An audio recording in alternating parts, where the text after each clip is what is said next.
Antonio Torres Jurado. Luthier y leyenda. Su carrera profesional como constructor empieza en Sevilla en los años 50 siguiendo el consejo de Julián Arcas. Lo encontramos instalado en la calle Ballestilla, en 1854, y 2 años más tarde, en la calle de Cerrajería. El año de 1856 es clave en la biografía de Torres, ya que construye la famosa Leona. Guitarra elaborada con una concepción novedosa que rompe los preceptos tradicionales de construcción, con factores como el tornavoz de latón, abanico de 7 varetas acopladas de forma irregular, y la barra armónica interior flotante. Esta época se constituye como un periodo de experimentación con el cual Torres recobra las ilusiones y ganas de trabajar. Y como consecuencia, en 1858 obtiene la medalla de bronce en la Exposición de Sevilla, la cual lo consagra como uno de los mejores constructores de la época. El encuentro con Arcas y este premio son, en opinión de José Luis Romanillos, los 2 momentos más decisivos en la carrera profesional de Torres. En 1875 inicia lo que se ha denominado su segunda época en la construcción de guitarras. Un año más tarde nace su hija menor, Ana Torres Martín. En 1881, compra su primera casa e instala su taller en el número 80 de la calle Real, en la Cañada de San Urbano, lugar donde construirá guitarras hasta su muerte. En 1883 fallece su segunda esposa, pasando sus hijas pequeñas a asumir las tareas del hogar. Entre 1883 a 1892, se dedica por completo a la fabricación de guitarras, dada la fama que habían adquirido sus instrumentos y la importante demanda que recibía por parte de una nueva generación de concertistas. Construye en este periodo una segunda guitarra para Tárrega, y 3 más de 11 cuerdas. Visita Barcelona entre los años de 1884 a 1885, informándose de su ambiente guitarrístico y recibiendo varios encargos. En 1887 conoce al joven párroco de la Cañada, Juan Martínez Sirvent, quien le ayudará a construir instrumentos hasta su muerte.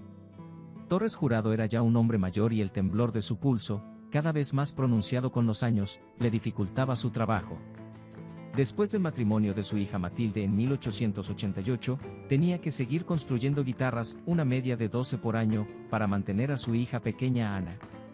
Murió, 19 de noviembre de 1892, en el número 8 de la Rambla de Alfareros, de Almería.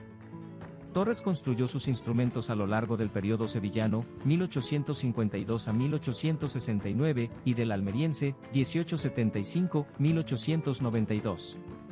En este último logró construir 155 instrumentos.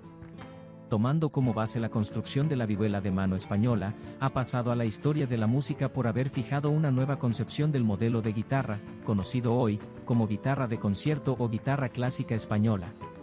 Utilizando el ciprés, el palisandro y el arce como principales tipos de madera, sus innovaciones surgen después de un mayor conocimiento empírico de la estructura del instrumento y de su aprovechamiento acústico.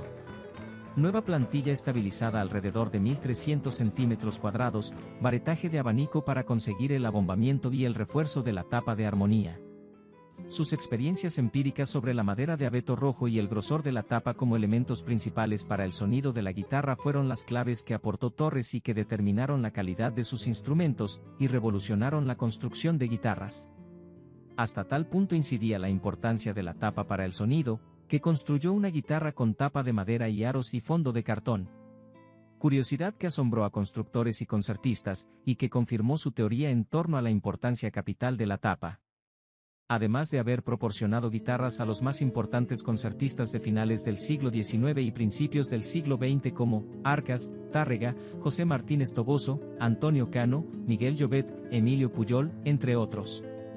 Ayudando así en el desarrollo de la guitarra como instrumento de concierto, sus innovaciones fueron de inmediato seguidas y adaptadas por la mayoría de constructores, tanto de la escuela madrileña, escuela francesa, de la alemana y de Estados Unidos. El legado de Antonio Torres Jurado perdura hasta nuestros días, ya que su concepción de la guitarra de concierto o guitarra clásica española sigue siendo la base para la construcción de estos instrumentos.